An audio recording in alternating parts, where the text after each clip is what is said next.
دربار ہے، ان کا بیٹا جو جنت کا سردار ہے، مرکزی اس کہانی کا کردار ہے، اس کا ایک بھائی ہے جو علمدار ہے، تم تصور میں مت کر چلو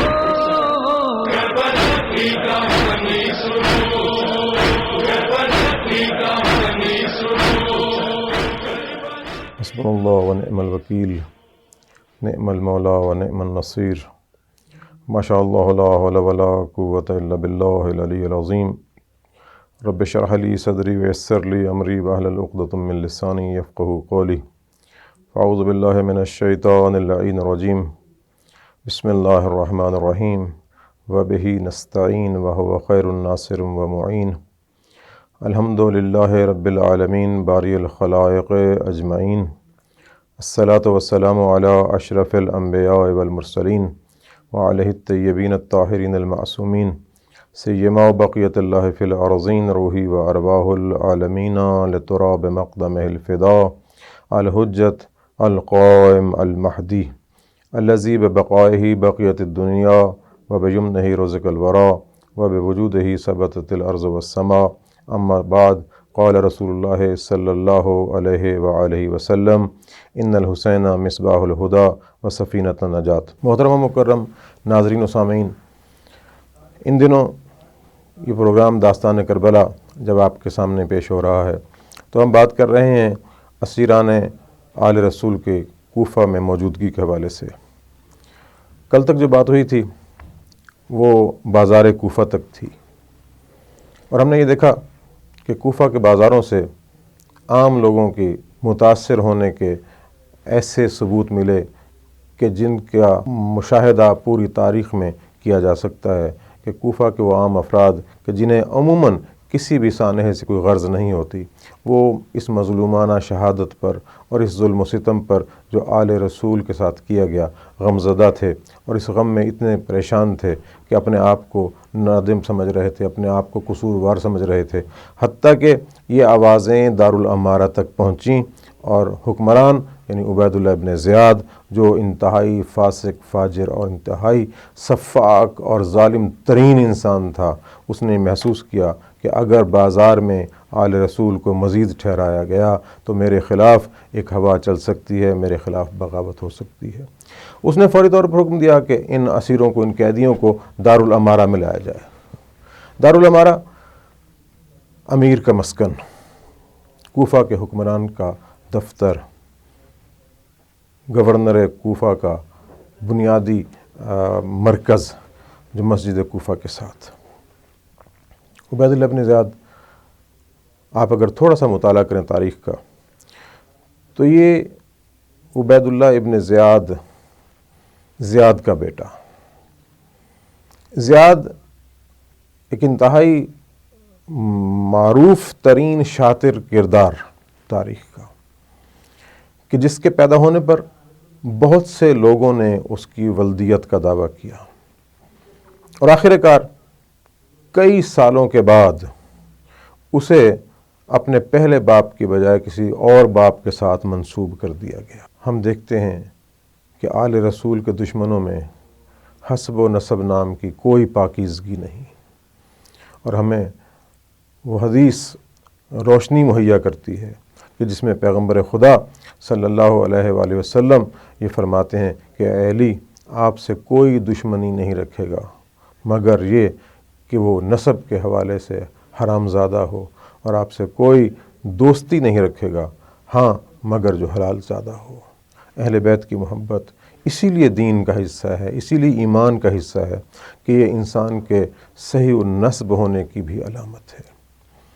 ابن زیاد جو کہ بصرہ کا گورنر تھا، اور جب دیکھا کہ کوفہ سے جناب مسلم بن عقیل نے بہت سے ناصران امام حسین علیہ السلام اکٹھے کر لیے ہیں اور کوفہ کا ماحول بدل رہا ہے، تو اس وقت امیر شام نے فوری طور پر ابن زیاد کو بصرہ کے ساتھ ساتھ کوفہ کی حکومت بھی دی، اور اسے حکم دیا کہ فوری طور پر کوفہ پہنچے اور کوفہ کے حالات کو حکومت کے لیے سازگار بنائے۔ ابن زیاد رات کی تاریکی میں کوفہ پہنچا، یہ اپنے چہرے پر نقاب کیے ہوئے تھا اور اس وقت کوفہ کی فضا کچھ اس طریقے سے تھی کہ کوفہ کی فضا میں حسین ابن علی کی حمایت کے نعرے بلند ہو رہے تھے۔ مسلم بن عقیل اس کارواں کی پاسداری کرتے ہوئے، اس عہد کی پاسداری کرتے ہوئے اس کارواں کی قیادت کر رہے تھے۔ ابن زیاد جب کوفہ میں داخل ہوتا ہے تو اس نے اپنے چہرے پر نقاب کی ہوئی تھی اور گھوڑے پر سوار تھا۔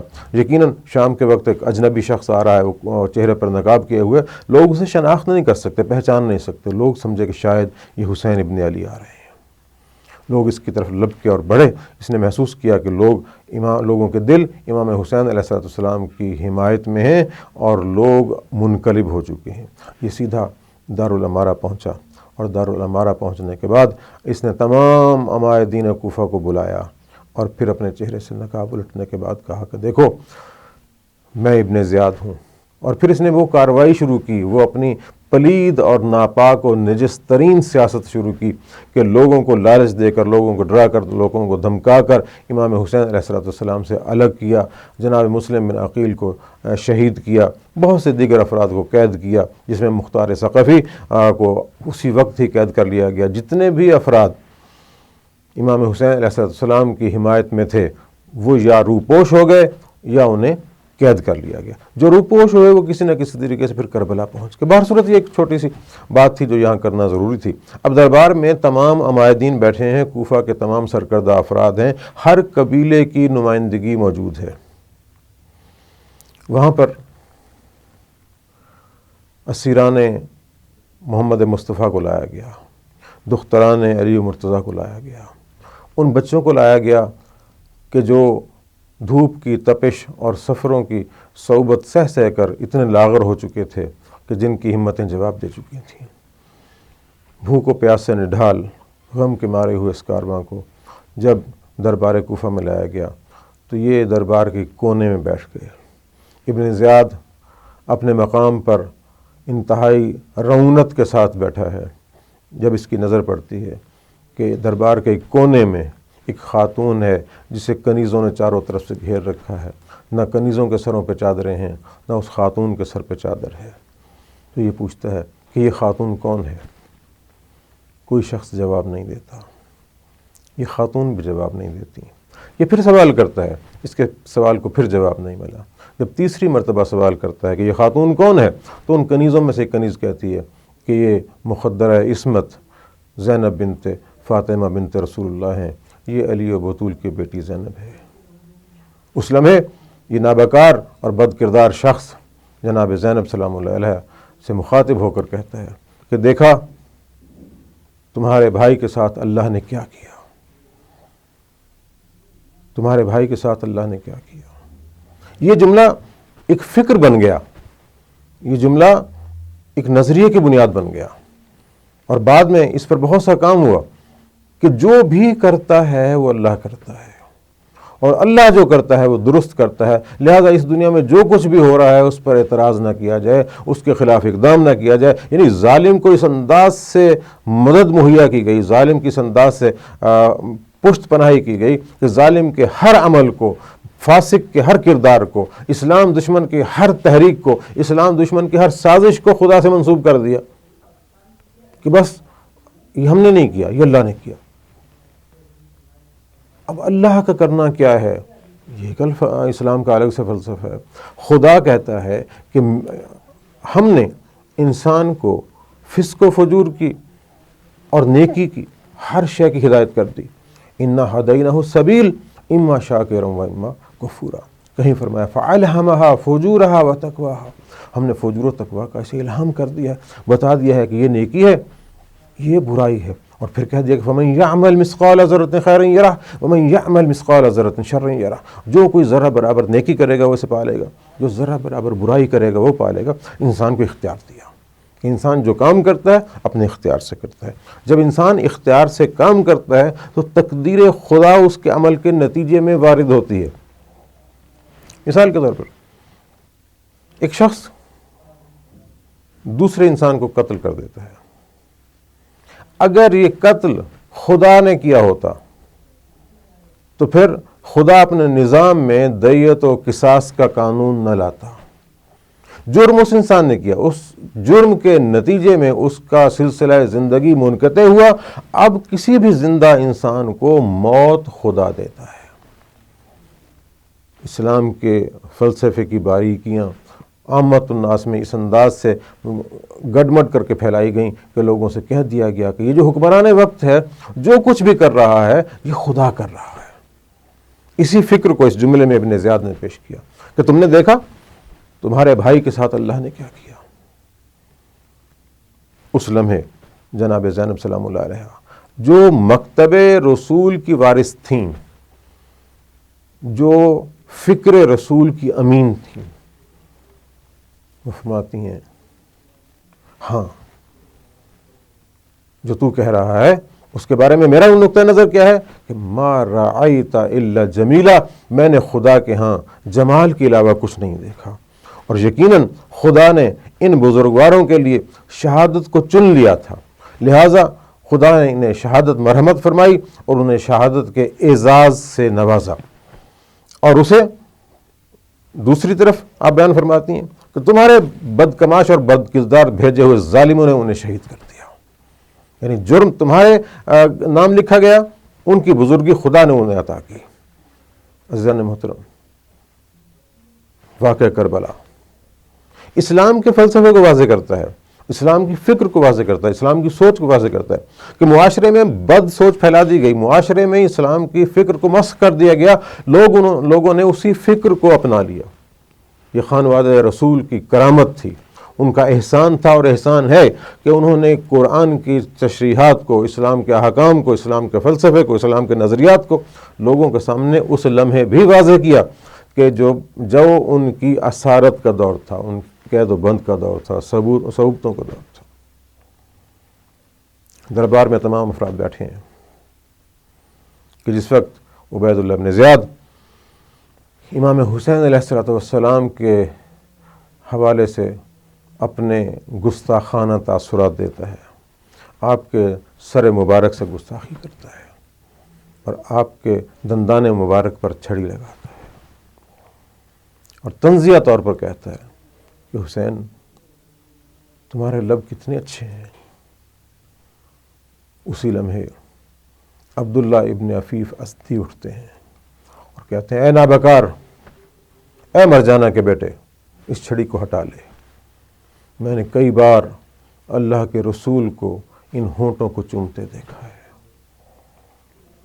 اس لمحے تکبرانہ انداز سے ابن زیاد پوچھتا ہے کہ یہ بوڑھا کون ہے؟ کہا جاتا ہے کہ عبداللہ ابن عفیف ہے. کہا اسے پکڑ لیا جائے، گرفتار کر لیا جائے. دربار میں موجود سپاہی اس انسان کی طرف، اس آزاد فکر رکھنے والے انسان کی طرف بڑھتے ہیں. درمیان میں عبداللہ کے چچا زاد بھائی حائل ہو جاتے ہیں اور اسے گرفتار نہیں ہونے دیتے، اسے بھیج دیتے ہیں، دربار سے باہر لے جاتے ہیں. عبداللہ اپنے گھر جاتے ہیں. ابن زیاد ایک دستہ فوج کا بھیج دیتا ہے کہ جاؤ اور اسے گرفتار کر کے لاؤ. اس وقت بنی ازد کے لوگ یہ طے کرتے ہیں کہ نہیں، ہم اپنے قبیلے کے فرد کو تنہا مرنے نہیں دیں گے، اس کا دفاع کریں گے. ناظرین محترم، اس دربار کے منظر کو آنکھوں میں رکھ کر سوچئے. کائنات کے عظیم ترین فرد محمد مصطفیٰ صلی اللہ علیہ وآلہ وسلم کی عظیم ترین بیٹی اس دربار میں بیٹھی ہے. عبداللہ بن عفیف جتنے بھی بلند مرتبہ ہوں، جتنے بھی قدر و منزلت کے حامل ہوں، خانوادہ رسول سے بہرحال کم ہیں. جب وہ دیکھ رہی ہیں کہ ایک عام شخص اس کے دفاع کے لیے، اس کے حمایت کے لیے لوگ اٹھ کھڑے ہوئے اور ایک دستہ بھیجا جاتا ہے گرفتار کرنے کے لیے، اس کا پورا قبیلہ اس کا دفاع کرنے کے لیے پہنچ جاتا ہے. کیا اس وقت زینب کبریٰ کے قلب نازنی میں یہ بات نہ آئی ہوگی کہ کاش روز عاشور کوئی میرے بھائی کا دفاع کرنے والا بھی ہوتا، کاش کوئی محمد مصطفیٰ کی عزت و کرامت کا دفاع کرنے والا ہوتا. دستہ فوج کا گیا عبداللہ بن حریث کے حوالے سے، جا کر عبداللہ ابن عفیف کے گھر حملہ کیا. باقاعدہ جنگ ہوئی، کئی افراد مارے گئے۔ دروازہ توڑنے کے بعد عبید اللہ بن زیاد کی فوجیں گھر میں داخل ہو گئیں۔ عبداللہ بن عفیف کی بیٹی اپنے والد کا دفاع کرنے میں ساتھ دے رہی تھی۔ عبداللہ بن عفیف کی دونوں آنکھیں ضائع ہو چکی تھیں۔ عبداللہ بن عفیف تلوار اٹھا کر اپنا دفاع کرتے ہیں۔ بیٹی رہنمائی کرتی ہے کہ بابا ادھر سے فوجی آ رہا ہے، بابا یہ حملہ ہو رہا ہے۔ دفاع کرتے کرتے آپ اپنے آپ کو ان فوجوں کے سامنے لے آتے ہیں اور بے دریغ تلوار چلاتے ہیں اور فرماتے ہیں کہ کاش میری آنکھیں ہوتیں تو میں تمہیں بتاتا کہ کس انداز سے تم میرے گھر پہ حملہ آور ہوئے ہو۔ ناظرین کرام، یہ جملے آج بھی اسلام کا درد رکھنے والے دل پہ بجلی بن کر چمکتے ہیں، بجلی بن کر گرتے ہیں اور دل کو ملول کر دیتے ہیں کہ نہ جانیں کیسے حالات تھے۔ پیغمبر کے خانوادے کے ساتھ اس امت نے جو کچھ کیا، جس انداز سے اس کارواں کے ساتھ ہوا، تاریخ بتانے سے قاصر ہے۔ جس وقت جناب زینب سلام اللہ علیہ نے دربار ابن زیاد میں بات کی کہ میں نے اپنے خدا کے ہاں بھلائی کے علاوہ کچھ نہیں دیکھا، ہمارے اللہ نے ہمارے مقدر میں کرامت لکھی تھی، وہ کرامت ہمیں دی، تو اس وقت عبید اللہ بن زیاد کہتا ہے کہ دیکھو یہ عورت کتنی مسجع اور مکفہ گفتگو کرتی ہے۔ اس کا باپ بھی یعنی امیر المومنین علی ابن ابی طالب علیہ السلام کی طرف اشارہ ہے، وہ بھی انتہائی مدلدل گفتگو کیا کرتے تھے۔ اس وقت جناب زینب سلام اللہ علیہ اشک بار آنکھوں کے ساتھ کہتی ہیں کہ ایک عورت کا مسجع اور مکفہ گفتگو کرنے سے کیا تعلق؟ یہ تو حالات کی ستم ظریفی ہے کہ مجھے اس مقام پر لا کھڑا کیا کہ میں تجھ جیسے کے ساتھ خطاب کر رہی ہوں، تجھ جیسے کے ساتھ بات کر رہی ہوں۔ اور اس وقت عبید اللہ ابن زیاد نے کہا کہ یہ نوجوان کون ہے؟ اشارہ تھا امام زین العابدین علیہ السلام کی طرف۔ اور اس وقت عبید اللہ ابن زیاد نے ایک اور بات کی، یہ ایک پوری بات بھی اسلام کے فلسفے کی نفی ہے۔ بتایا گیا کہ یہ علی ابن الحسین ہے۔ کہا کہ حسین کے بیٹے علی کو تو اللہ نے کربلا میں قتل نہیں کر دیا، یعنی اپنے جرم کو اللہ کی طرف منسوب کیا جا رہا ہے۔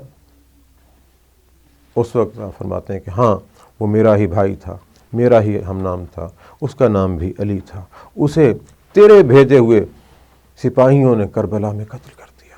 یہاں آپ بتاتے ہیں کہ دیکھو جرم مجرم کی طرف پلٹتا ہے، جرم کو خدا کی طرف نہیں پلٹایا جا سکتا۔ آج ہم دیکھتے ہیں کہ بنو امیہ کی وہ فکر کہ ہر کام کو خدا کی طرف پلٹا دیا جائے اور اپنے آپ کو اس زمانے کی نظروں میں پارسا اور پاک و پاکیزہ بنا کر پیش کر دیا جائے، آج بھی موجود ہے۔ اسی لیے تو کسی نے کہا تھا کہ کربلا آج بھی ہے، فوج یزید آج بھی ہے، آج بھی کربلا ہمیں دعوت دیتی ہے۔ اسیران کربلا کی انتہائی مقدس گفتگویں ہمیں جھجوڑتی ہیں کہ دیکھو اپنی فکر کو اسلام کی راہ میں لاؤ، اپنی سوچ کو قرآن کی طرف لاؤ، قرآن سے دین کو سیکھو، قرآن سے اپنے نظریات کو لو اور خدا کی راہ میں اس قرآن جیسی کتاب کو لے کر اٹھو، پرچم حسینیت کو لے کر اٹھو۔ جہاں بھی قرآن ایک ہاتھ میں ہوگا اور پرچم حسینیت دوسرے ہاتھ میں ہوگا، بشرطے کے حقائق کے ساتھ، صدق کے دل کے ساتھ، خلوص کے ساتھ ان پر عمل ہو تو فتح تمہارا مقدر ہوگی۔ رب کریم ہمیں راہ حسینیت کو سمجھنے اور پھر سمجھ بوجھ کے ساتھ اس پر عمل کرنے کی توفیق عطا فرمائے۔